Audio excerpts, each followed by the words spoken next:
திருவனந்தபுரத்தில் இருந்து ஹெலிகாப்டர் மூலம் கன்னியாகுமரி வந்த பிரதமர் நரேந்திர மோடிக்கு உற்சாக வரவேற்பு அளிக்கப்பட்டது. பின்னர் அகஸ்தீஸ்வரம் விவேகானந்தா கல்லூரி வளாகத்தில் நடைபெற்ற பொதுக்கூட்டத்தில் பிரதமர் மோடி பங்கேற்று பேசினார். அப்போது என் அன்பார்ந்த தமிழ் சகோதர சகோதரிகளே வணக்கம் என உரையை தொடங்கினார். கன்னியாகுமரியில் இருந்து கிளம்பியுள்ள இந்த அலை நீண்ட தூரம் செல்லும். நாட்டை துண்டாட நினைக்கும் சக்திகளை காஷ்மீர் உள்ளிட்ட மாநில மக்கள் தூக்கி எறிந்துவிட்டனர். தற்போது தமிழக மக்களும் அதனை செய்ய காத்திருக்கின்றனர்.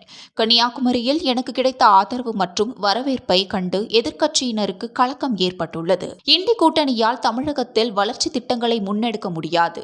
ஆட்சிக்கு வந்து கொள்ளையடிக்க வேண்டும் என்பதே அவர்களின் இலக்கு. 2G அலைக்கற்றை கொள்ளையில் பெரும் பங்கு வகித்தது திமுக தான். ஜல்லிக்கட்டுக்கு திமுக காங்கிரஸ் கூட்டணி தடை விதித்தது. ஆனால் பாஜக அதனை நீக்கியது. தமிழகத்தின் எதிர்காலத்திற்கும் கலாச்சாரத்திற்கும் திமுக தான் எதிரி.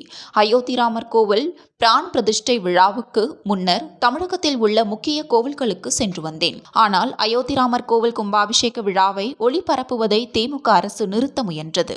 புதிய நாடாளுமன்றத்தில் செங்கோல் ஏற்றியது அவர்களுக்கு பிடிக்கவில்லை என தெரிவித்தார். பெண்களை ஏமாற்றவும் இழிவுபடுத்தவும் மட்டுமே திமுக காங்கிரஸ் தொண்டர்களுக்கு தெரியும்.